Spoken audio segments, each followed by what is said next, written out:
طيب رح نبلش الكلام من هلا لهون بيكون تمام. هلا اول شيء بتمنى منكم الاسم يلي رح اذكره هلا ما حدا يغلط عليه نهائيا، لانه اللي رح يغلط عليه بيكون عم يغلط علي قبل ما يكون عم يغلط عليه. تمام.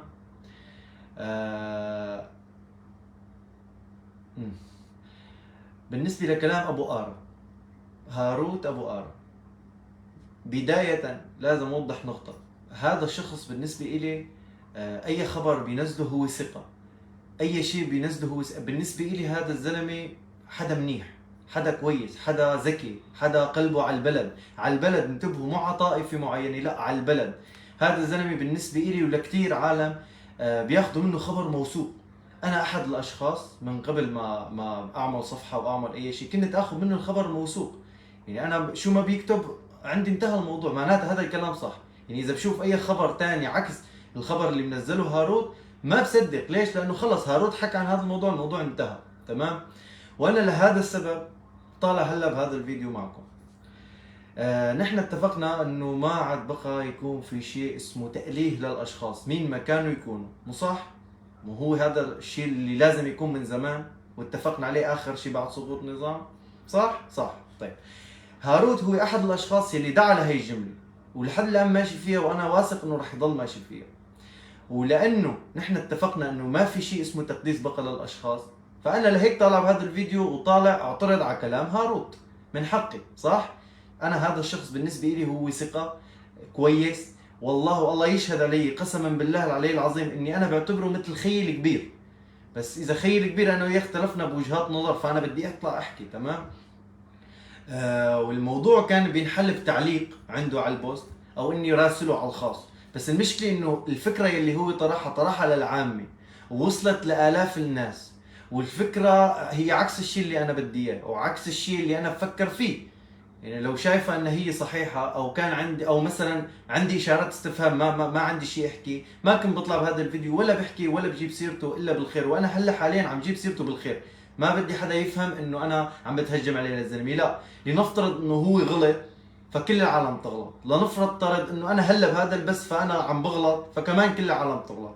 المهم الغلط له ادب، الغلط نفسه له ادب. انا ما عم بتهجم عليه، انا عم بغلط، ممكن عم بغلط وممكن هو يغلط. الزلمه عم يحكي انه خليكم معنى الكلام، يعني انا ثلاث ارباعكم شفتوه ما لي مروي ارجع عيده الصراحه. عم يحكي انه مين الشيخ غزر وليش ساكت لهلا، وايمت اجى بعد ما خلصت القصه، موضوع الحرائق والخطف والقتل والمواضيع اللي صارت يوم الاعتصام، ووينه، ليش ما حدا بيعرف وينه، ليش ما حدا قادر يوصل له. نسيتوا كيف بلش المجلس، نسيتوا مين عينه، هو نفسه ما كان بيعرف انه راح يتعين. واسئله كثيره من هذا الكلام يعني. واهم سؤال اللي هو كل ثلاث ارباع العالم عم تساله، انه شو عملكم؟ وقف القتل؟ هاي القتل. وقف القتل؟ لا. وقف التهجير؟ لا. وقفت هي الانتهاكات؟ لا. طيب شو عملكم؟ حدا جاب لكم حقكم؟ لا. مزبوط، معناته الشيخ غزال شو عم يعمل؟ ها هذا هو مربط الفرس. انا كلامي يا اخي هاروت اللي هو انا خياك الصغير اللي عم بيحكي، انه انت بتعرف واي حدا فهمان ومثقف وعنده هي عم يشغله، هو الكل فهمان، هو الكل بيفهم، رب العالمين خلقنا كلنا بنفهم. بس في فرق بين اللي بيفهم اللي بيشغل مخه، وفرق بين اللي ما بيفهم بس هو بيفهم بس هو مو مشغل مخه. هذا هو الفرق.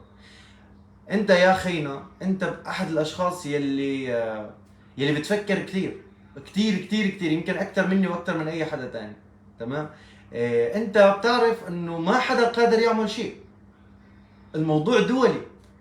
يعني بشار الاسد بكل جبروته، بكل القوه اللي كانت عنده، بكل الافرع و الى اخره، ما قدر يصمد دقيقه. لو بيقدر كان يغير هذا الواقع ما غيره. الواقع اللي له هو، مو اللي لنا نحن او ولا للبلد، الواقع اللي هو انحط فيه كان ما كان غيره. طيب ما غيره ليش؟ لانه هذا قرار دولي، مصالح دول عظمى. امريكا عندها مصلحه معينه، اسرائيل عندها مصلحه معينه، فرنسا كذلك الامر، تركيا كذلك الامر، السعوديه، قطر، الاردن، دول اوروبا بشكل عام، يعني كله عنده مصالح. هي المصالح مين بده يوقف بوشها؟ بشار الاسد هو كان اقوى شيء ممكن يوقف وشها، قدر يوقف؟ لا. روسيا نفسها قدرت ما حدا قادر يوقف، ما حدا قادر يوقف. اليوم الشرع، ما بدنا نغلط على البس، اليوم سلطة الأمر الواقع المتمثلة بأحمد الشرع قادر يعمل شيء لجماعته؟ فاتوا على القنيطرة قادر يحماهم شيء؟ انقتل 16 شاب وقفوا بوجه اللي كان الإسرائيليين كانوا قدر يعمل شيء؟ لا. الطيران عم يضربنا صبح ظهر مساء قدر يعمل شيء؟ لا. قدر يتواصل، قدر يضبط الوضع الاقتصادي، قدر يوقف القتل، الخطف، الاغتيالات بين جماعته، هو نفسه سايح بالشوارع خايف انهم يغتالوه. ما حدا قادر يعمل شيء. ما حدا قادر يعمل شيء. وخاصة نحن هي انا عم احكي عم بلش لكم من الشيء الناس اللي فعلا ممكن تقدر تعمل شيء وانا نازل نزول. هيك لنوصل للشيخ غزال. نحن شو اللي وصلنا لهون؟ نحن اليوم الشيء اللي عم نعيشه شو هو اللي وصلنا له؟ مو هي التفرقة؟ مو هي التشرذم اللي كنا فيه؟ مو هي لانه ما كان عندنا كبير يوجهنا؟ لانه ببساطة كلكم بتعرفوا لو انه كان في كبير الشيخ غزال نفسه هلا تمام؟ اعتبروا انه كان موجود اول ما سقط النظام وشايفين لهدول جايين، شو كان عمل؟ بكل بساطة كان طلع ببيان قال ما حدا بيسلم سلاحه، ما حدا بيتعرض لهم بس ما حدا بيسلم سلاحه. وضل سلاحنا معنا وعملنا مثل السويدة، مثل ما عمل الشيخ الهجري الله يطول بعمره. صح؟ كان عمل نفس الشيء، ليش؟ لانه في كبير، يعني شو بيفرق الشيخ الهجري عن الشيخ غزال؟ بالمكاني فقط لا غير. اليوم هن اثنيناتهم مثل بعض تقريبا. بس بالاول وين كان الشيخ غزال؟ ما كان موجود الشيخ غزال، فلهيك العالم تفرقت. طيب بقدرة الله رجع اجى الشيخ غزال بغض النظر عن الطريقة اللي اجى فيها. ما يقول الاخ هاروت انه هو ما بيعرف انه كان راح يصير مزبوط، ليش؟ هلا انا بعرف انه كان راح يصير عندي صفحة ويصير اسمي خاله. مين بيعرف شو بده يصير بكره؟ ما حدا بيعرف، بس نحن اللي بنعرفه واللي شفناه واللي سمعناه انه مقطع فيديو 1 و2 و3 و10 بالتفصيل كيف الزلمه تسلم، كيف الزلمه تسلم المجلس هذا الاسلامي العلوي، كيف كانوا موجودين المشايخ كلياتهم، كيف هن رشحوه، كيف اخر شيء باللحظات الاخيره عم يقول لي يا جماعه اللي بيقدر يستلم يجي يستلم ويريحني. وما هيك قالوا له لا انت بالكل صدق الله العظيم وراك. مو صح؟ وهن نفسهم هذول كانوا موجودين كمان راحوا انشقوا وعملوا مجلس لحالهم اللي هو مجلس الاسلامي العلوي بحمص، وطلعوا تبروا وعملوا شالوا وحطوا وقالوا نحن مع الدوله. طيب سؤال هون، في سؤال بالنسبه لانه الشيخ غزال شو عمل؟ طيب المجلس هذا الاسلامي العلوي اللي حط ايده بايد الشرع، حط ايده بايد الشرع يعني رفع العشرة، خلص بدكم اياه بيصير، وتبرينا من الشيخ غزال وتبرينا من مقداد فتيحه واي حدا بيحمل سلاح. طيب تمام، شو عملوا؟ بحمص وقف القتل؟ لا. وقف وقف التهجير؟ لا. وقف الخطف؟ لا. وقف الذل الإهانة؟ ما وقف شيء. حدا جاب حقه؟ لا. معناتها انت ليش عم تلوم بس الشيخ غزال؟ بس لانه الكبير؟ وينه؟ ليش ما موجود؟ هي خلصنا من انه ليش ما عم يعمل شيء. لانه يعني بكل بساطه موضوع انت عندك دول اقليميه ودول عظمى بايته بالموضوع، ما حدا بيقدر يقول لي لا، بيشيلوك بيقصوا لك راسك فورا. طيب وينه؟ ليش ما عم يبين؟ طيب هلا السؤال لكم، نحن هلا تقريبا 350 شخص، هلا بهي اللحظه اذا الشيخ غزال بين خلق هيك فجاه بجبلي وعم يتمشى بالشارع هو واي حدا، تمام؟ برايكم انتم بضل لحظه رح يعتقلوه ولا لا؟ بالله بس اكتبوا لي بالتعليقات. هلا لنفترض الشيخ غزال طلع بجبلي، هلا العالم شافيته عم يتمشى بشوارع جبلي، هلا بهي اللحظه رح يعتقلوه ولا رح يتركوه؟ كفو خيي خليل، على راسي وعيني، انا من حمص واتبرأ من مجلس حمص والشيخ محي سلوم، على راسي وعيني. الشيخ هو بالنهايه شيخ وبتابع لنا وكبير لنا وما بنرضى انه حدا يغلط عليه. طيب الشيخ غزال اليوم اذا بده يطلع بجبلي ولا يبين باي مكان بدهم يعتقلوه. طيب لنفترض اني نعتقلوه، هلا بين تمام حكي كلمه الحق تمام، بس انه على ارض الواقع مثل ما انتم بدكم يجي يبين واعتقلوه، شو بيصير؟ رح يكونوا 10-20 يروحوا ورا ندى مشرقي، 10-20 ورا عزازيل ديب، 10-20 ورا المجلس تبع حمص، 10-20 ورا عيسى ابراهيم، 10-20 ورا هون، 10-20 ورا هون، 10-20 وراي، 10-20 ورا خربان، 10-20 ورا غدير بشير، ورا غدير محمد، ورا غزوان، ورا ابو آرة، ورا كل دكتورة شوق، ورا وحيد يزبك. رح تتفرق العالم من اول وجديد، رح تتفرق. انا بيمثلني فلان، انا بيمثلني فلان، انا بيمثلني فلان. شو بنكون عملنا؟ شو بنكون عملنا؟ طيب انا بيمثلني وحيد يزبك، انا شو قادر وحيد يزبك يعمل اليوم؟ شو قادر؟ بس فهموني شغله. اليوم وحيد يزبك كل شيء عم يعمله من لما سقط النظام لليوم عم يوصل صوته لملايين الاشخاص. انا لحالي، انا بصفحتي المتواضعه فيكم مكتورين الخير، لانه انتم لما عم تتفاعلوا مع الكلام وتشاركوا وتحكوا انتم عم تحطوا ايدكم بايدنا كلياتنا، وكلياتنا عم نتساعد. بس انا على صفحتي المتواضعه تمام، انا عندي كل شهر 50 مليون المشاهدات، يعني منشوراتي شافوها 50 مليون بني ادم، يعني كلمتي وندائي والشيء اللي عم يصير فينا شافوا 50 مليون بني ادم حول العالم. وحيد يزبك اكثر مني باضعاف بمراحل. طيب شو عمل وحيد يزبك؟ شو طلع من كلامه؟ شو طلع شيء غير انه نشرنا الخبر، يعني انه نحن فضحنا الحقيقه، ورجينا العالم الحقيقه شو عم يصير. بس صح؟ عمل شيء ثاني؟ تغير عليكم شيء؟ وقف القتل، وقفت المجازر، وقف شيء؟ ما وقف شيء. خاله خربان غدير بشير. طيب غدير بشير اليوم عم يطلع يحكي بالعقل بالمنطق بالسياسي. الزلمه صفحته بيضاء، ما حدا لا انه مشارك بقتل، لا انه مشارك بحرب، لا كان ضابط، لا كان عسكري، لا كان فلول، ما عم يحكي، ما يحكي الزلمه بحياد، عم يحاول يكون حيادي تمام ويحكي كلام الحق. عم يمسلك باوروبا وعم يمسلك على النت وعلى اليوتيوب وعلى الفيسبوك، وين ما بدكم عم يطلع الزلمه ويحكي، وكلامه يعني ارتب مني وارتب من كثير عالم غيرنا. عم يحكي الزلمه بالمنطق. طيب عمل لكم شيء؟ طلع بايده شيء؟ وقف القتل، وقف الخطف، وقفت المجازر؟ ما وقف شيء، ما وقف شيء. معناتها انت كيف اليوم عم تلوم الشيخ غزال؟ مين قادر يعمل شيء؟ ما حدا قادر يعمل شيء. الزلمه هذا اليوم شغلته توحيد الصفوف. اليوم انا موحد عندي الصفوف تمام، بدي اقول لكم 10000 شخص، انا باذن بعون الله بقدره الله قدرت اني اوحد صفوف 10000 شخص. بس نحن عم نحكي على 4 5 مليون بني ادم علوي، انا كيف بدي اوحدهم كلهم؟ مستحيل. وحيد يزبك كيف بده يوحد العالم كلهم؟ وحد الزلمه 200 300 الف، وغدير بشير وفلان وفلان وفلان كل واحد جمع 100 200 الف. بس هال 100 الف كل واحد رايه غير ال 100 الف الثانيين، لانه كل واحد تابع لشخص. اما الشيخ غزال هو اليوم هو الاساس تمام. نحن فينا نتابع خاله، فينا نتابع غدير بشير، وفينا نتابع عيسى ابراهيم، وفينا نتابع محفظ الالقاب للجميع، فينا نتابع خليل خربان، فينا نتابع كل العالم، دكتور شوق غيره غيراته، كل طبعا بدك اياه. بس الاساس والمرجع مين؟ الشيخ غزال تمام. هذا هو. نحن حكينا قبل وبنرجع بعيدها هلا. انا هلا عم بحكي بالعقل وبالمنطق، لا عم حكيك بثقافي ولا عم حكيك بسياسي لبطيخ. انا مثلي مثلك، اللي صاير علي صاير عليك وصاير على اهلي كمان نفس الشيء. بس ما حكيت بالعقل، فكر معي بالعقل. اذا حكي مو صح وقتها قل لي انت حكيك مو صح. عم تقولوا في منكم عم يقول حكي ابو آرة صح، لك 100% صح، مليار بالمية صح، والله نقطة.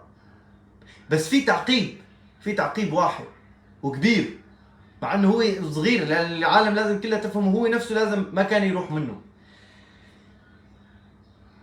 الشيخ غزال موحد الصفوف فقط لا غير، ما حدا ينطر منه غير هيك، حكيناها 100 مرة. هذا الزلمه موحد صفوف فقط لا غير.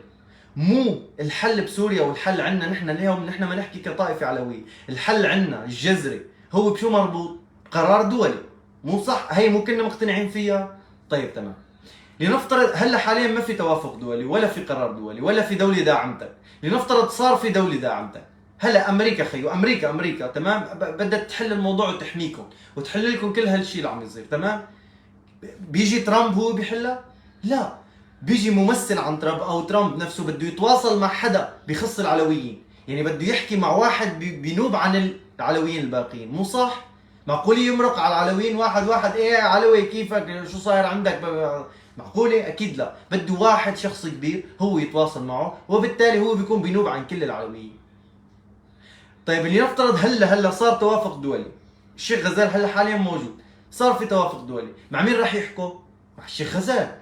والشيخ غزال شو راح يقول لهم؟ المطالب يلي هو هلا عم يطالبها اللي هي مطالبنا، بدنا حمايه، بدنا فدراليه، بدنا حق اهلنا، بدنا المخطوفين يرجعوا، بدنا المعتقلين يرجعوا، نحن عندنا الاف المعتقلين والاف المخطوفين، عندنا مصيبتنا كبيره، بدنا هدول، فوقتها بيصير في تحرك معين، مو صح؟ طيب اذا انت اليوم شلت الشيخ غزال، اجى ترامب بده يتواصل مع حدا، مع مين بده يتواصل؟ مع مين؟ مع مين؟ اذا صار في توافق دولي هلا وفي دوله معينه بدها اليوم تحط ايدها بايدك، بدها تساعدك انت يا علوي، توقف لك القتل والتهجير والخطف والاهانه، توقف لك كل شيء، وتطلع لك المعتقلين وترجع لك المختطفين، مع مين بدها تتواصل؟ مع ندى مشرقي؟ ولا عزازيل دي؟ ولا بشار برهوم؟ ولا علي الدقدوق؟ ولا نور عكاري؟ ولا امثالهم لانهم كتار؟ انت هدول بيمثلوك يا علوي؟ الجواب هو لا، مو هيك؟ طيب اذا هو لا وانت مدخول الشيخ غزال ما عم يطلع بايده شيء، طيب شلنا لك الشيخ غزال، مين بده ياخذ مكانه؟ طيب اجى مين بده ياخذ مكانه؟ مين بده يركب مكانه؟ بدهم يركبوا هدول احد الاشخاص اللي نحن عم نحكي، نحن للاسف محطوطين ضمن هدول الخيارات. نفس الخيار اللي كنا محطوطين فيه ايام بشار الاسد، انه يا اخي نحن ضد بشار الاسد، بس اذا شلناه مين بده يجي مكانه؟ الشرع. ليكوا اجى الشرع، شفتوا شو عمل فينا؟ صح؟ انا كل عمري ضد بشار الاسد، انا احد الاشخاص، انا كل عمري ضد بشار الاسد، بس ماني ضد الجيش. هذا شيء وهذا شيء. انا بالنسبه لي الجيش كان مضحوك عليه، لاني انا احد عناصر الجيش بعتبر حالي. اي واحد بيقول انا سوري هو كان لو انه بشار الاسد طلع عمل نفير عام، تمام، كان كل البلد عنصر بالجيش السوري، وبالتالي بينضحك علي لانه هو القائد العام هو بشار الاسد، فانا كنت ضد بشار الاسد. بس انا ماني انه ضد بشار الاسد انه يروح ويجي هدول بداله. بدنا بديل كويس ان شاء الله يكون طائفته فضائي، شو يكون فضائي، مو من اي طائفه. بس شفتوا مين اللي اجى لعنا؟ مبسوطين اليوم؟ ما حدا مبسوط، لا علوي لا درزي لا مسيحي لا مرشدي لا اسماعيلي لا حتى السني المعتدل ما مبسوط، ما حدا مبسوط، ما حدا مبسوط. حتى الطبلجيه ما يطبلوا ويزمروا هيك جكاره بس، عرفت؟ اما هن بيني وبين حالهم بيعرفوا انه اللي صاير شيء سيء، ما حدا عم يلاقي ياكل. في عالم عم تنزل على البلد كانوا مغتربين متعودين على الكهرباء والصرف والجخ والمخ، نزلوا هلا عم يطلعوا، عم يضلوا شيء؟ عم يضلوا. هي ابن سوريا سامر وحود نزل على سوريا ضل شيء؟ لا. يمان النجار نزل على سوريا ضل شيء؟ لا. والباقي كلهم بينزلوا بيروحوا، ما عم يضلوا، لانه الوضع بالبلد سيء ورح يضل سيء، لانه بظل هدول اكيد رح يصير لي. ايام بشار الاسد كنا نقول بدها البلد حتى ترجع بلد 100 سنه، هلا انسوا سوريا، انسوها تمام، ما عاد في شيء اسمه سوريا، الموضوع انتهى. طيب بنرجع مشان بعد على الشيخ غزال. انتوا اذا شلتوا الشيخ غزال اليوم انتوا امام خيار ثاني ما في ثالث له، شو هو؟ رح يحكموكم هدول.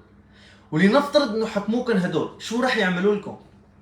رح يقدروا يوقفوا المجازر؟ طيب يوقفوا من هلا، لانه برجع بذكركم بالمجلس الاسلامي تبع حمص يلي انشق، تمام، قدر يعمل شيء؟ هي الزلمه عملوا مثل ندى مشرقي وحطوا ايدهم بايده لاحمد الشرع وقالوا له نحن خيو امين، وعم يطلعوا العالم مسيرات بالشوارع يرفعوا العلم، تمام، وايام الذكرى الساروت وغيرات وذكرى الثوره عم يطلعوه انه خلص خيو اطلعوا يلا كذا مشان نبيض وجه. طيب وقف القتل، وقف التهجير، ما وقف شيء. ليش ما وقف شيء؟ لانه في دول كبيره هي بدها الوضع هذا يستمر. يوم المجازر انا طلعت وحكيت، انا اول واحد، انا بعتز اني طلعت اول واحد واكلت مسبات عن 2000 واحد. قلت لكم يا جماعه والله العظيم احمد شرع يرجع له ليحمينا برموش عيونه، مو محبه فينا بس حفاظا على الكرسي. بس في دول كبيره بدها هيك. الموضوع برا ايدي وايدك وبرا ايد الشيخ غزال وبرا ايده لهذا الفدان احمد شرع. لك مين؟ نحن ما حدا شايفنا يا شباب، عم ياخذونا وعم يجيبونا. عندنا امل واحد بهذا الزلمه اللي هو انه اذا صار في امل واجى تدخل دولي او في دوله معينه حبت تغير تعمل شيء لصالحنا، رح تيجي تتواصل مع ممثل الطائفه، مينو؟ الشيخ غزال. اذا ما كان الشيخ غزال مين بده يكون بداله؟ ندى مشرقي وامثالها. واضحه. انا زلمه ماني شخص بمسك بالدين انه هذا شيخ الله يا لطيف، لا والله ماني هيك. انا زلمه بالعقل بالمنطق، انا بعرف ربي، بعرف كيف اعبد ربي. في داعي يجيني شيخ يعلمني كيف انا بدي اعبد الله. انا بعرف كيف اعبد الله، ما بدي شيء. هاي الابيض مبين والاسود مبين والصح والغلط نفس الشيء. بس انا اليوم مع هذا الزلمه لاني شايف في توحيد صف. لما اشوفه عم يطلع يحكي شيء غلط انا اول واحد رح بلش رح اطلع احكي الشيء اللي انا شايفه. ليش مختفي؟ لك يا اخي اولا انه اذا بده يبين عندك بده ينمسك، رح يعتقلوه، رح يختفي. طيب معلش يطلع ببيان مصور. طيب انت بتعرف شو صاير معه؟ انت بتعرف بالغيب. طب بركي مرضى، ممكن يمرض، مو زلمه كبير بالعمر. طيب ما العمر له حق، بركي مرضى، بركي ما بيقدر.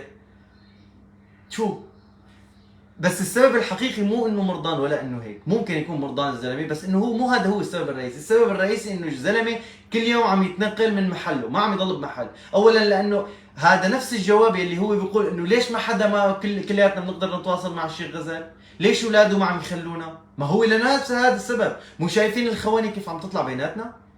ندى مشرقي اكتشفناها، عزازيل وغيره غيراته، هدول كرتون خلص صار محروق، تمام؟ بس قديش هن مشغلين عالم معهم؟ قديش في عالم لسه ما اكتشفناها؟ قديش معبى؟ قديش في عالم بتنشرى وبتنباع بالمصاري؟ هدول موجودين بكل بيت وعند كل طائفه. شلون بدنا اليوم الشيخ غزال يطلع اي حدا يجي يحكيه مشان يتحدد موقعه؟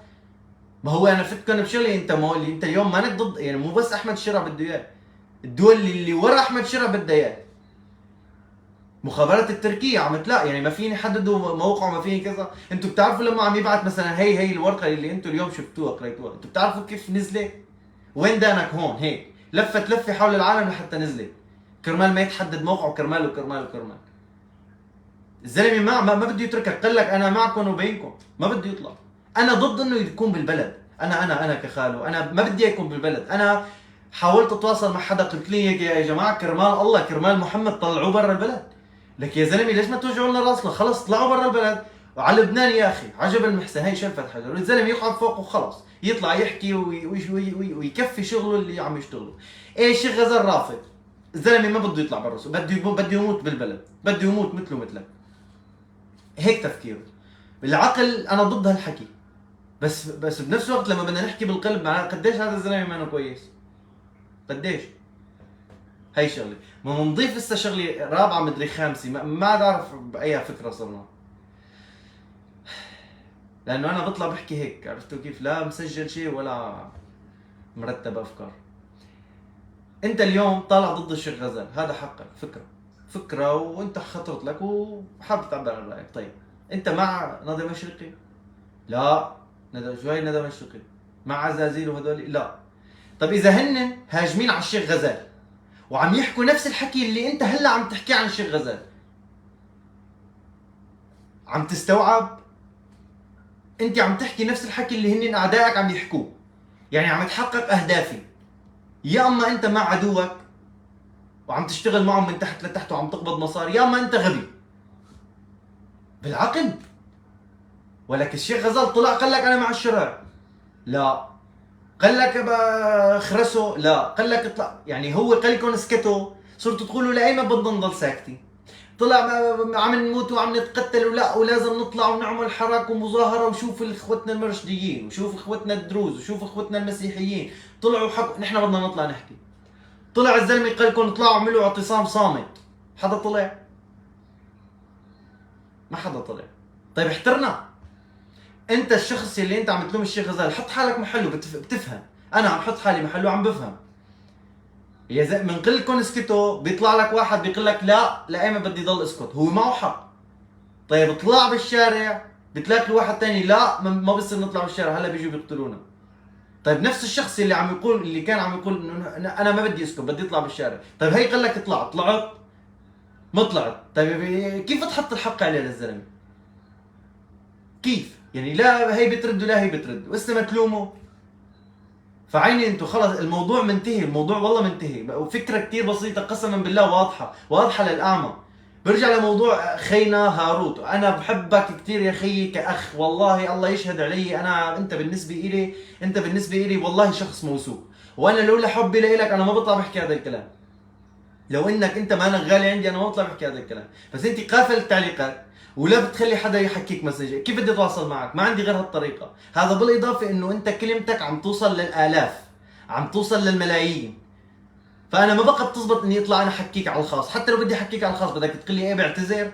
ما حضرتك يا اخي ما بتتحمل نقاش من حدا للصراحه، يعني ما بتتحمل الراي الاخر. انا نزلت لك هلا، شاركت لك المنشور وعلقت لك عليه اجوبه على اسئلتك، انت بدل ما تناقشني فيه فتني بموضوع علقت بس على شغله الشيخ صالح منصور، وانا هدفي منه انه الزلمه طلع حكي، لنفترض انه كان كويس تمام، طلع حكي كلمه كرمال هي الطائفه لانه موجود راحوا اعتقلوه، وينه اليوم؟ ما حدا بيعرف وينه. تيجي تقول لي هو مع الشرع، ولكن اللي مع الشرع قاعدين ملوك يا بني ادم منك إله.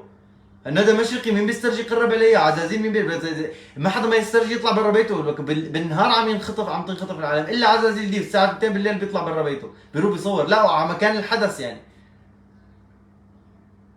والله العظيم الصح مبين والغلط مبين. انا اسف عم برجع عيد الحكي، بس يا شباب في كثير عالم ما عم تستوعب، في كثير عالم ما عم تستوعب.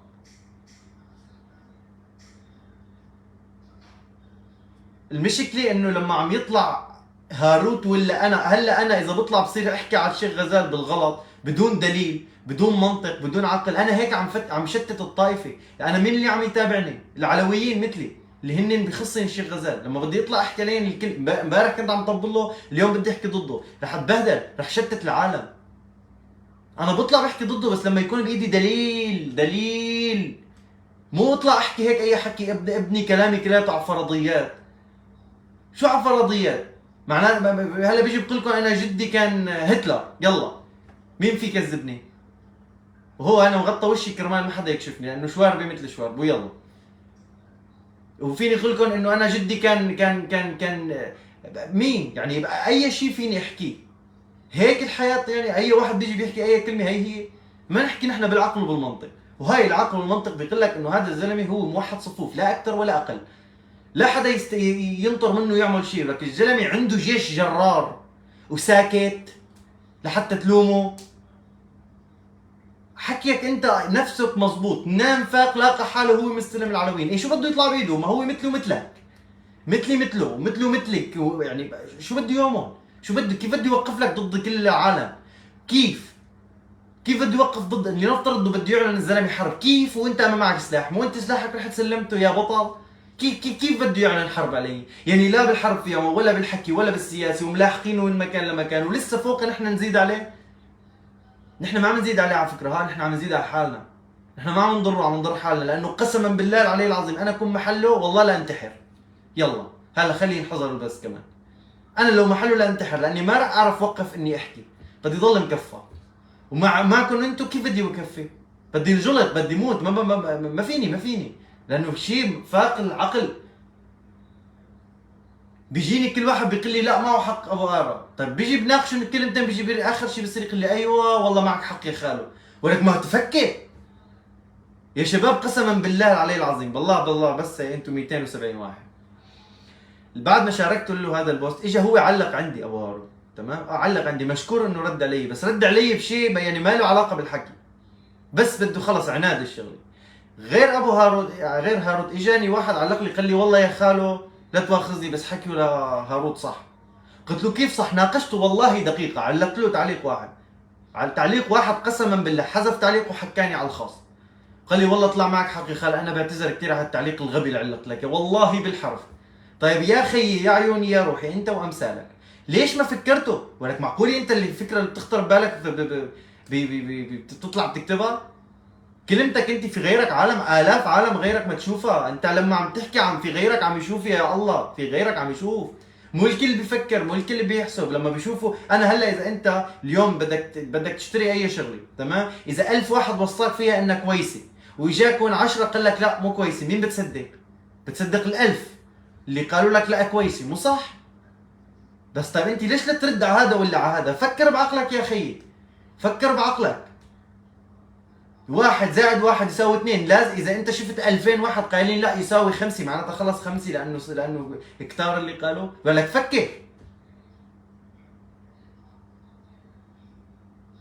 يعني. والله العظيم معه حق، ها ما يقول لي يا اخي والله مو منطق، نحن دائما بدنا حدا يحل لنا كل مشاكل، لانه وين وليش ما وحدنا يا حبيبي؟ بدكم تحبوا بعض، مو هو 100% 100%. لهيك انا بقول لكم، انا اللي بيكون معي هلا على البث هون ولا باي مكان، اقتنعت بكلامي كتر الف خيرك، بس ما توقف هون وخلصت تروح تنام. روح فهم مرتك، فهم خيك، فهم ابنك، ابن عمك، رفيقك، جدك، نتساعد كلنا. العالم قال لما بينزلوا بوست بيجي بصفحه معينه بتعمل نسخ لصق للبوست، قال بيزعلوا. قال لا كيف انت بتاخذ لي كلمتي؟ ولك انت ليش؟ شو هدفك من البوست؟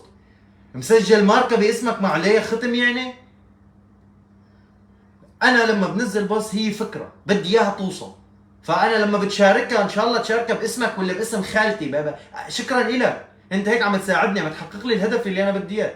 هذا بيجي قال والله ليه كيف بتشارك لي البوست؟ ليش ما انك كاتب اسمي؟ وخر علي وعلى اسمي، انا بدي الفكره توصل، شو بيهمني مين الشاركه؟ يلا طولنا عليكم. على كل الشيخ غزال وضعه شوي صعب، لانه عم ينتقل من مكان لمكان مثل ما حكينا، ما عم يهدى بمكان، عم يلاحقوه، حاطين فيه $1,000,000 للي بيمسكوه. شفتوا انتوا اليوم البيان كان مثابة وصية. انا زعلان وخايف، لانه اذا بيصير له شيء رح نتبهدل، رح نتفرق، هو رح نتبهدل لانه رح نتفرق. بس هيك، بس هو ما عاملنا شيء، والله ما عاملنا شيء، قسم بالله حكيكم وحكي صح، هو ما عمل شيء. لو عامل شيء كنا لمسناه على ارض الواقع، ما عمل شيء. بس اللي لامسينه اليوم على ارض الواقع انه انتم هلا انتم صابرين علي، صار لي ساعه عم بحكي بنفس الموضوع. يعني انتم بتحبوني، هاي المحبه ما اجت مني لحالي، اجت من وراي. صرت بتعرف انا هذا علوي لازم احبه، لازم افهمه للاخر، اسمعه، ممكن يطلع صح ممكن يطلع غلط، وغيرنا شو ما حكي ما انك مضطر تسمعه، بس انتم هلا مضطرين تسمعوني. هذا الزلمه وحدنا وجمعنا ورجعنا نحب بعض مثل اول وجديد، مو الكل بس 50%، لك 40، لك ان شاء الله 10%. بنيجي بنخربها لل 10% ولا بنحافظ عليها؟ بس بالعقل، بس فكر. لا ليك لا ترد علي، ولا على هارون، ولا على خربان، ولا على وحيد يزبك، ولا على غدير بشير، ولا على عيسى ابراهيم، ولا حتى على المجلس الاسلامي العلوي اللي هو متمثل بالشيخ غزال، ولا ترد على بني ادم. اليوم انا منيح بكره انا سيء، اشتراني، هكروا لي الصفحه، ضربوني، هددوني، بتعرف شو بصير. عندك هي فكر فيها. انا اليوم هاروت انا بتابعه والزلمه عندي خط احمر، تمام؟ بس اليوم لما نشر شيء انا عقلي ما اقتنع فيه، مع اني فكرت فيه كثير، تمام؟ طلعت وحكيت وعارضته. بس انا اليوم صاحب صفحه، انا عم بحكي لاني عم بحكي في عالم متابعين لإلي، عرفت شلون؟ اما انت ما انك مضطر تطلع تحكي، انت بكفي ما هو مطلوب منك شيء غير انك قريت هذا البوست ما اقتنعت فيه، وقف بصفه، فكر، صح مو صح كذا، خلص صح صح، مو صح معناتها مو صح. مو معناته انه والله الزلمه هذا بوثق فيه انا بيحكي دائما صح، اذا طلع حكى كلمه معناتها صدق الله العظيم. شو الله، استغفر الله. كلياتنا بنغلط، وكلياتنا ممكن نخون، كلياتنا ممكن ينضغط علينا، وكلياتنا معرضين لكل شيء سيء. يعني ممكن هلا هاروت يكونوا مهددينه، يمكن لما نزل بوست كانوا حاطين هذا براسه، شو بيعرفني؟ شو بيعرفني؟ يمكن اي شيء، ما راح احكي بالغلط مشان ما يتقصقص الفيديو بطريقه سيئه ويوصلوا للزلمه بطريقه سيئه. انا ما بدي اني انا ماني فاتح معه عداوه، يشهد الله الزلمه 7 شهور ريح العالم كثير وساعد العالم كثير، ساعد اولاد واهلي. انا احد الاشخاص كنت ارتاح من وراء كلامه، فاجي اليوم بلحظه امسح كل شيء وقعد هاجمه. لا والله الله يشهد علي ما عم هاجمه، قسما بالله ما عم هاجمه، قسما بالله ما عم هاجمه، لا هو ولا امثاله، لانه هذا بالنسبه لي شغله كثير كبيره. بس لما يطلع يحكي شيء ما مقنع وما صح وما مثبت، بدي اطلع بوجهه. هاي اول مره ما عم بتهجم عليه، ثاني مره ثالث مره شو بيصير ما بعرف. انا هلا انا علي لاني الزلمه بحترمه كرمال ما انسى الفضل اللي قدمه قبل، ما بطلع بتهجم عليه، بعذره مره واثنين وثلاثه واربعه وعشره ومية. وبتمنى لاني انا كمان بتمنى لما اطلع اغلط حدا يعذرني، يجي يحكيني على الخاص، يقول لي يا خيي انت حكيت هاي النقطه غلط. ياما منكم طالع جايين وهي يمكن معنا علبس حكوا معي قالوا لي انت غلط. هي لايزر، هو هذا اسم حركي يعني، بس انه لايزر صاحب هذا الحساب حكاني كذا مره قال لي انت غلطت وهي النقطه، قلت له تناقشنا في يطلع معه حق، مزبوط انا غلطت، عدلت من حالي. لما يحكيني مره واثنين وثلاثه وما اقتنع، وقتها حقه انه يصير يهاجمني، لاني انا ما بستاهل انه حدا يحكيني، ما بستاهل انه حدا يناقشني. وقتها حقه انه يتهجم علي نظام، يطلع يخونني حتى. بس لازم يحكيني مره واثنين وثلاثه، لانه بصير، لاني انا مو دائما كنت غلط ومو دائما كنت سيء، ما لازم ينسى فضلي. والشيخ غزال كمان ما لازم ننسى فضله، الزلمه جمعنا ولا شيخ. عنا بكل ضيعه في 10 مشايخ، وعنا 1000 ضيعه معناتها عنا آلاف المشايخ، ولا واحد مني طلع حكي، ولا واحد مني حكى الحكي اللي حكاه هو. ما انه مضطر الزلمه يهرب بالغابات وهون وهون وهون وهون، ما انه مضطر. كان في يعمل مثلي هن ويروحوا يطبعوا معه او يروحوا يسكتوا يطبعوا مع الشرع. الزلمه يوقف لك وقفه زلم، اللي عن دين نفض هالحكي، شو بدك احسن من هيك؟ شو بدك احسن من هيك؟ ولك مو الحمد لله عندنا واحد بيفهم الساعه. الشيخ صالح منصور في 3000 ألف مليون اشاره استفهام عليه. انا ما بيهمني هذا الحكي، انا اللي بيهمني انه انا الزلمه بيبقى لهلا مختفي، ما حدا بيعرف وين، بدي اياه. طلع ابنه هذاك اليوم عم يلوم المجلس الاسلامي العلوي اللي هو متمثل بالشيخ غزال، ما يقول وينه، ولك يا خيي شو وينه؟ يعني شو في يعمل له؟ شو في يطلعه؟ في يطلع ما في يطلع حدا. مين اللي في يطلع؟ فادي صقر. روح تابع فادي صقر، حبه لفادي صقر. بتقول لي لا ما فيني احب هذاك مطبق مع الجولاني، ولك ايه هذا مربط الفرس. اذا انت بتطبق مع الجولاني بتاخذ لك افادتين ثلاثه، بس افاده عامه لانه يوقف القتل ويطلعوا كل المعتقلين، هذا الشيء لا بايد الشرع ولا بايد او فادي صقر ولا غزال ولا غيره. كرمال الله، كرمال محمد، هي اخر مره بقى اطلع احكي بهذا الموضوع. متضايق ومعصب كثير وزعلان وخايف، وكل المشاعر الغلط جاي كلها مع بعضها. ما بعرف كيف عم احكي هيك برواق، وبتمنى انكم تفهموني. انا اخوكم الصغير، ما عم استز عليكم ولا عم اعمل حالي فهمان ولا شيء. يمكن انا عندي فكره انت ما عندك اياها، بس هيك. يمكن انا كلامي يجي عليك كف يصحصحك تفهم، لانه انا اليوم انا يمكن دياتي رح امشي معكم وانا دياتي بالمي البارده، وانتم دياتكم بالمي الساخنه، انتم دياتكم بالنار، فلهيك ما عم تقدروا تفكروا. فانا بيجي كلامي كرمال تفكر بس، هذا هو كلامي. وبالنسبه لابو ارا انا اسف اذا فهم كلامي بطريقه غلط، بس يشهد الله فيكم ترجعوا هلا على البوستين يلي نزلتين، هو واحد تعليق على كلامه والثاني اني انا بدي اطلع بس مباشر. هي والرد لساته موجود، رده وردي. اذا انا غلطان عليه بحرف كلمه وحده انا بعتذر منه قدامكم كلياتكم. ليش؟ لانه هذا الزلمه له فضل علينا كلياتنا وانا ما بنساه، انا ما بنساه. ولسه له بجيبتي كرامه ثانيه غير هي. اذا رجع حكى كلام بدون دلائل انا ما ضده. اذا انا اذا بيطلع ضد الشيخ غزال وبيجيب دليل ملموس انا اول واحد معه، وبزقف له وبرفع له القبعه. تمام. بس المره الثانيه لسه بدي شيل له كرامه. المره الثالثه انا اسف بس بده بقى يصير في اشارات استفهام كثير، خيانه غدر ما بعرف. بس الزلمه انا بعرف انه معدل وابن اصل، وابن اصل جدا جدا جدا جدا. انا بعرف شو عم بحكي، هذا الزلمه ابن اصل. ليش طلع حكى هذا الكلام ما بعرف، ما فيني احط عزيمتي. غلط ما غلط ما بعرف، مو شغلتي. انا اللي بعرفه انه هذا له فضل علي. هسه كم مره برجع بعيدها، مو علي بشكل شخصي، له فضل على اهلي، واللي له فضل على اهلي له فضل علي. مو اهلي يعني امي وبيي، لا، يعني كان يريح قلوب العالم لما كان ينزل عم تصير واحد سلاح قنبله هون، طلع رصاص هون، لا تخافوا لا كذا، انا هيك عم يساعد اهلي. تمام. فانا ما بنسى فضله، وبطلب منكم تكونوا مثل حكايتي بهذا الموضوع. مو كلمه واحد طلعت كلمه غلط لا نفور ببلش ضرب فيه وتخوين للزلمه. وقتها بيصير خاين عن جد، لانه عن كثر ما بنطلع ضده. لانه لما انت بتخيب ظنه فيك، انت بدنا تعمل منيح مع الواحد وعند اول غلطه بيجي كل العالم ضدك بتنسى كل شيء، فشي طبيعي انك انت بتكره العالم وتقول بحفظ. فنحن ما بدنا نكون هيك، نحن بنعطي فرصه اولى وثانيه وثالثه هيك لحتى نفهم اذا هذا الزلمه فعلا ما يتقصد هذا الشيء ولا بالغلط. صح؟ ممكن نايم فايق، يمكن الزلمه من قهره علينا، يمكن الزلمه من عهاروت، يمكن من قهره علينا طلع حكي هذا الكلام. لاني انا بعرفه واعي وفهمان، بيعرف انه الموضوع دولي. لا غزال قادر يعمل شيء ولا الشرع نفسه قادر يعمل شيء، ما حدا قادر يعمل اي شيء. بدنا عفو الله يا جماعه، بدنا عفو الله. في اخبار حلوه، القرارات الدوليه اللي عم تصير هلا حاليا حلوه. شفتوا امبارح وزير الخارجيه الاسبق هذا حمد، وزير الخارجيه قطر، شو مصرح تصريحه ناري على فكره، لانه هذا البني ادم هذا ثعلب السياسي، ثعلب بكل معنى الكلمه. فلهيك يعني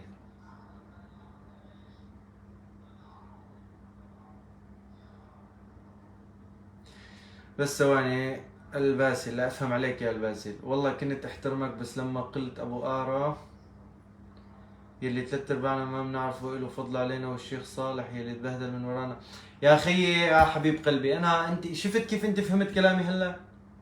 انا عم قل لك ابو آرا موجود من 7 شهور، من 7 شهور موجود. الشيخ صالح طلع مره 2 3 بس صار عليه كثير اشارات استفهام.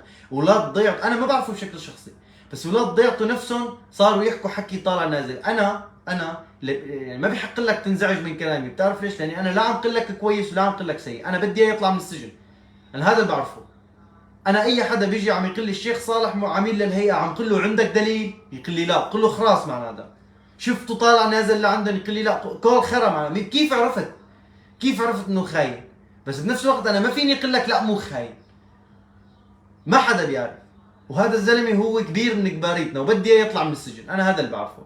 كمان في عندك اسئله اللي هو كيف فات 3 مرات وطلع، وين كان قبل المجازر، يعني هي اسئله مو لحالها مساله، الكل عم بيسالها، يعني شو بيعرفني انا؟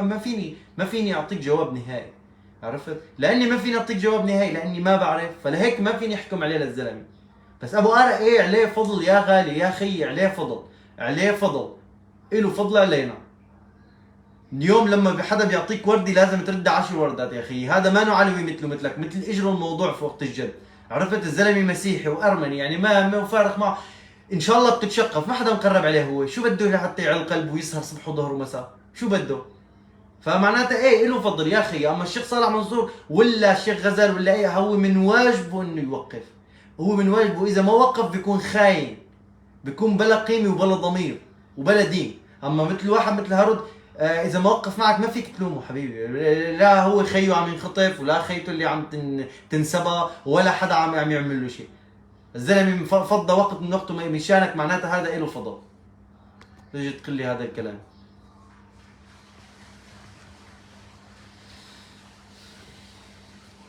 يا خالو يا ريت يحبوا بعضن يا خالو. والله يا خال عم نحب بعضنا، عم يحب بعضنا، وهن لأن شايفيننا عم نحب بعضنا مرعوبين، مرعوبين، والله مرعوبين.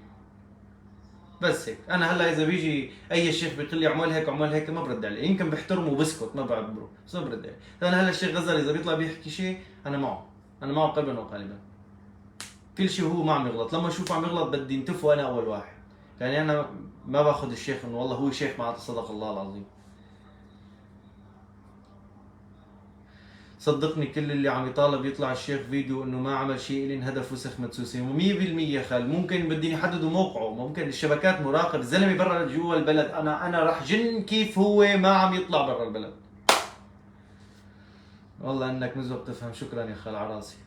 اذا حدا عنده اي سؤال قبل ما اسكر، يعني اي سؤال برا الموضوع اللي حكيته، لانه اذا حدا بيسالني السؤال اللي حكيت فيه بدي ها،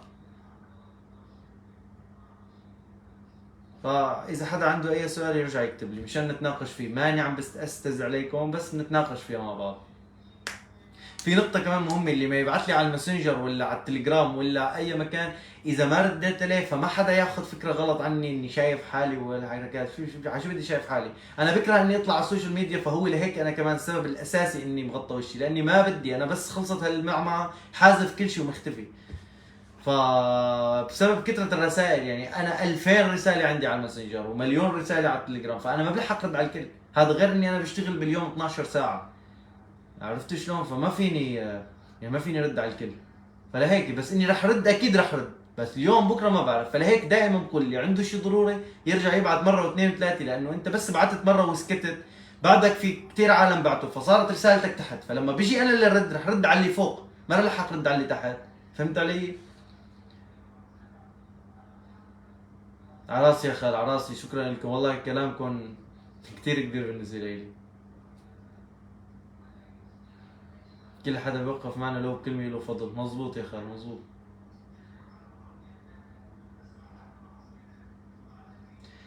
ايه يعني ما حدا بده يسأل شيء، خلاص كلياتنا مبسوطين ومرتاحين. خالنا وخال ميسي وكريستيانو والطابع على راسي يا خال، على راسي. اوعى يستر عرضك، لا تقربي على ميسي وكريستيانو، قربي على الشيخ غزال، لا تقربي على هذول، هلا بيهجموا علينا الكل من كل الطوائف بعدين.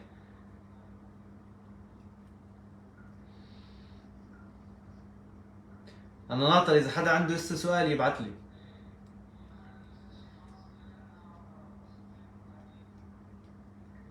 سناء فاضل، بس يا خال طلب واحد، امرني يا خال، تفضلي.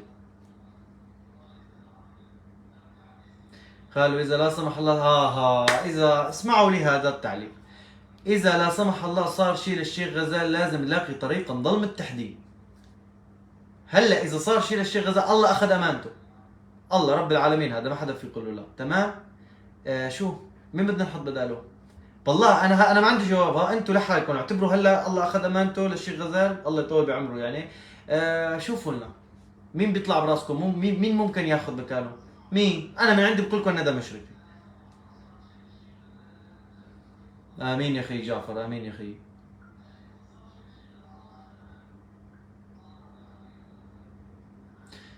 الهدف من كل اللي عم يعملوه تفرقة الطائفة ويحددوا موقع الشيخ. مزبوط. بدك على راسي يا خالي. ايه والله صرنا عيلة بإذن الله. بس لا يعني انه رح اترك هذا الحكي السياسي. انا يعني صرت خبير سياسي من وراء بهالفترة يعني. اما انا بكره السياسي وما بطيقه الصراحة، لانه كله كذب يعني. ما في سياسي بيتصدق. انا اثنين بكرههم، رجل السياسي ورجل الدين، الا الشيخ غزال حاليا يعني. بس خلصت هالفترة على خير بصير خير. حذر مشان موضوع الحرائق خال. يعني اللي ما بده، اللي ما عم يستوعب اللي عم يصير، انا كيف بدك تفهمه؟ ما عم بيفهم. بنقول لي لا تروح وبيروح بيقول لك يعني مبسوط بالحرائق. يصطفلوا خي يصطفلوا. بعد 7 شهور انا ما بقى بنصح حدا. نحكي بالشغلات المهمة. هذوك الشغلات لانه صار الغبي بيعرفها، الحيط بيعرفها. نيجي نشرح المشروع كل مرة. 100% خالي. هو الزلمه رجل دين، ما له علاقه لا بالامور العسكريه ولا السياسيه. عم يطلبوا منه شغلات اكبر منه. بيجي بيقول لي شيله اجيب غيره. مين بدك تجيب غيره؟ انا معك والله انا معك، بس مين في؟ يعني اذا انا كنت خايف، انا كنت اقول انه اذا صار ما صار على الشيخ غزال اسمح الله، الاستاذ عيسى ابراهيم بياخذ محله. الزلمه قال لكم طلعوا اتصل، ما حدا طلع. خلص بقى بنضحك على بعضنا. معقول ما في بديل يكون جاهز مثلا؟ يا خالي يا عيوني انت، انا معك. اذكر لي اسم بديل واحد منطقي وما مطبق مع جماعه الشرع، انا معه. يلا بدي اياك تجاوبني خي عباده بعد اذنك.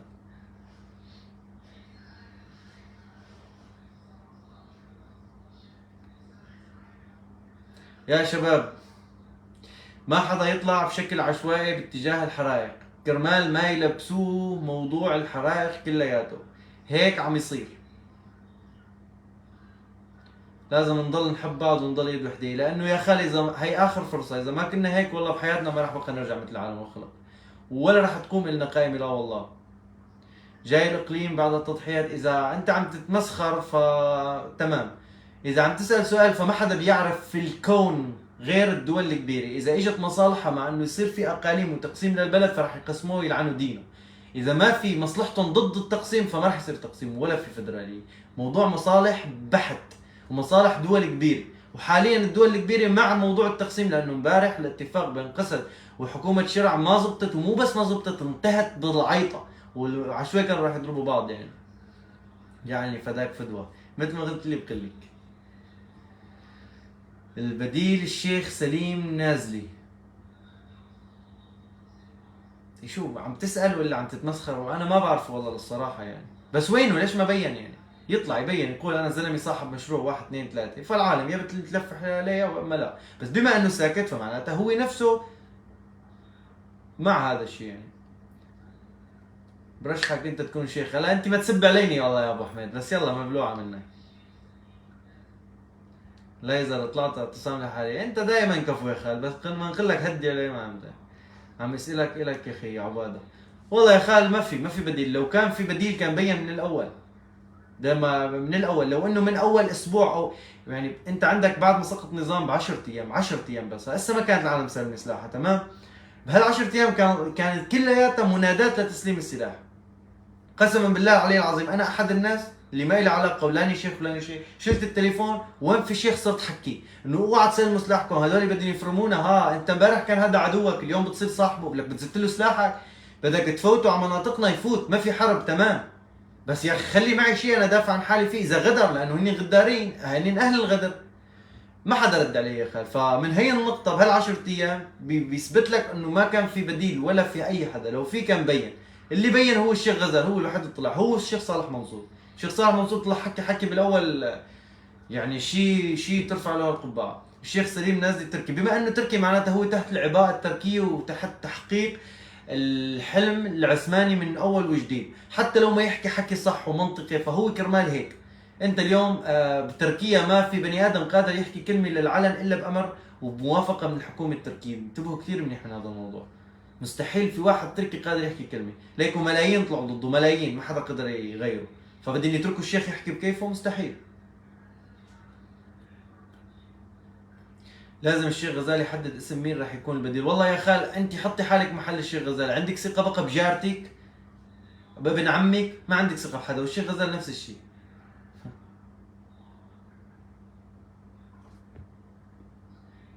لك شكرا يا خال هدى، على راسي وعيني والله، والنعم منكم. تفضل. اجتنا جيسيكا هلا، وين الشيخ غزال؟ غزال من هيدا اللي عم يصير بالساحل السوري وبس شغلة مناصب، مع احترامي للشيخ غزال. لا واضح احترامي خال، واضح. على كل انا ما برد عليك، هلا الشباب بردوكي لانه انا ما هلا كنا شفتوا كيف عم يصير تشوش علينا مع الشيخ غزال؟ عم تفهموا؟ يعني هاي المخلوقة هلا ممكن يكون حساب وهمي تابع لإلهم وعم يعلق، وممكن نفسها تكون فعلا علوية وعم تحكي صح، لأنه هي سؤالها منطقي جدا. بس المو منطقي انك انت الجواب لازم انت تعرفيه، لأنه كتير بسيط وكتير تافه وأي حدا بيعرفه. عرفت شلون؟ ومع هيك ما عم تفهموا، طيب معناتها مشكلتك مع حالك، مو مع الشيخ غزال ولا معنا. من حبي لك والله، والنعم منك يا اخي محمد والله، وانا بحبك والله يا اخي. يلا معناتها ما عاد في اسئله، انا رايح نام لانه بكره عندنا شغل. ما رح نام فورا بس يعني. ممثل علويين بتركيا نازلي، ايه على راسي وعيني، شو ما حكي كتر خيره وهو على راسنا، بس ما يحكي بموضوع ضم العلويين لتركيا، وهو اكيد ما راح يحكيها بشكل مباشر يعني. انا ما عندي ثقه والله يا خال بالمشايخ نهائيا. انا مع اي حل انه يصير، مع اي حل شو ما كان يكون، ان شاء الله يكونوا فضائيين مع الشيخ غزال ولا غيره. انا بس بدي حل، بس الحل كمان ما يكون مرخص باهلي اللي استجهدوا. انا مني وعلي ما بدي ارخص باهلي. اللي بده يرخص باهله شيء ثاني. طيب بيت غزال كل يوم مشايخ ونفس الفكر، ليش ما بيوكل حدا من قرايبينه اذا لا سمح الله صار له شيء؟ جواب او سؤال، حكيك 100% صح. بس يا خال الشيخ غزال قد بيعرف انه هذا بده يصير وحمل حاله وطلع من المنطقه، اما اخواته ضلوا بنفس المنطقه، فما حدا قادر منهم يتحرك خطوه. حتى الشيخ غزال انا بظن انه هو حاليا متحاصر بالنسبه لهذا الموضوع، يعني ما يتهدد باهله. عرفت؟ عندك الشيخ ذوالفقار مره بيطلع هيك مره بيطلع هيك، فواضح انه في تهديدات، في توتر. قلت لها صح النوم، قلت لها صح النوم مرة ثانية.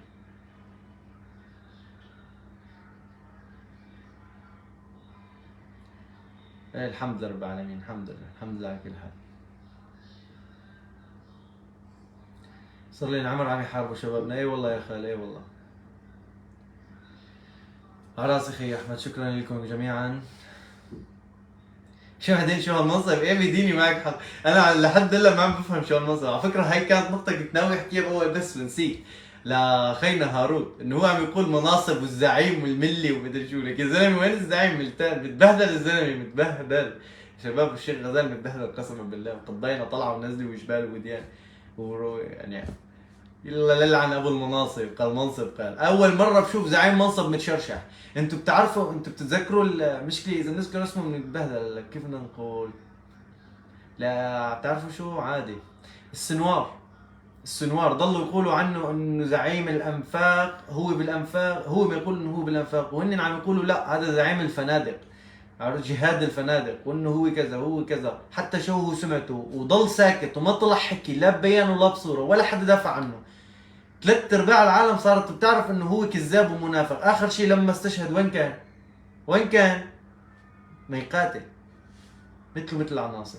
ف ايه نحن مشكلتنا انه ما عندنا ثقافه، ما بنشوف اللي حوالينا شو عم يصير فيه، واذا شفنا فبنغمض عيوننا بندري شو بصير، فجاه ننسى، ذاكره السمكه بتتفعل فورا.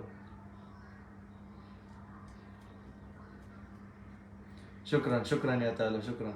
الله يحميكم جميعا. لو نعيش 1000 سنة مستحيل ننسى، مزبوط يا خال، بس كمان مو بس ما ننسى ونستسلم كمان، لأنه أنت إذا بتستسلمي فهو نفس الشيء بتكون نسيتي.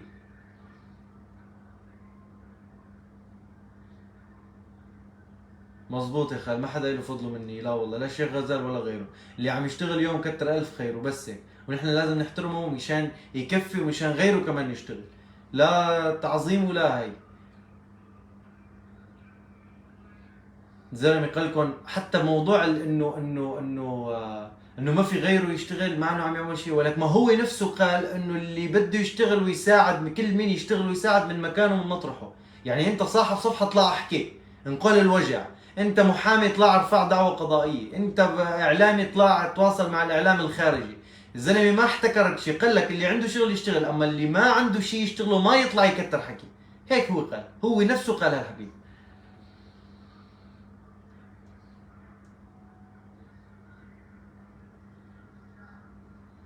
يلا انا رح سكر هلا، نشوفكم بعد شوي هون وهون بالمنشورات على التليجرام. ايه صحيح، اللي اي حدا عنده حدا بكالوريا يا ريت يفوت على قناة التليجرام ضروري جدا، وخبروا اصدقائكم. يعني اذا انت ما عندك حدا بكالوريا ممكن جارك، جارتك، جارتك، قرايبك، قرايبتك، ساعدوا بعض بهذا الموضوع، وكونوا معي على قناة التليجرام. يعني انا ممكن الصفحة تروح بأي لحظة، هي ولا غيرها، انه حاطين حطايا الحمد لله. فعلى التليجرام بنضل موجودين هونيك أأمن. يعني حرام تضيع منها الوحدة. ايه والله يا خال، والله يا همسة إذا راحت هالمرة خالصين، خالصين للأبد والله. كلمة بتاخذنا وكلمة بتجيبنا. يا خال بلشي من حالك، أنت عليك بحالك، حالك وبأهلك بقرايبينك برفقاتك اللي جنبك، هذول قادرة شو قادرة تساعدي إن نحافظ على وحدة كلمتنا بيكون منيح. أكثر من هيك ما بيطلع بيدك، وأنا أكثر من إني أطلع أحكي لكم وحاكيكم مو طالع بيدي. لو طالع بيدي والله ما بقصر. سارة حاتم اجت هلا، علاقة بدها تسب عليني هلا إذا سكرت. يلا صباح خير، والله يحميكم ويكون معكم، وإن شاء الله بإذن الله رح ننتصر أول على أخير، لأنه نحن أصحاب حق. قد ما حاولوا يشوهوا الحقيقة ما رح تتشوه معهم. إن حاولوا يشوهوها أيام سيدنا علي وهلا عم يعملوها نفس الشيء.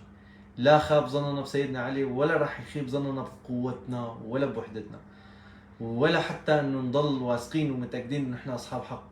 اما هي قر انتوا كذابين، انتوا قتلتوا، انتوا عملتوا، انتوا عملتوا، هذا الحكي ما رح يغبر على صرامينا. اذا بتضلوا تعووا من يوم لبعد مليون سنه ما رح تقدروا، ما رح تقدروا، لا والله. يلا تصبحوا على خير وتضلوا بخير ان شاء الله يا رب. وامان عليكم، شو ما فهمتوا من هذا الكلام بتفهموا اولادكم وقرايبينكم ومعارفكم. هي امان عليكم. ها يلا تصبحوا على خير.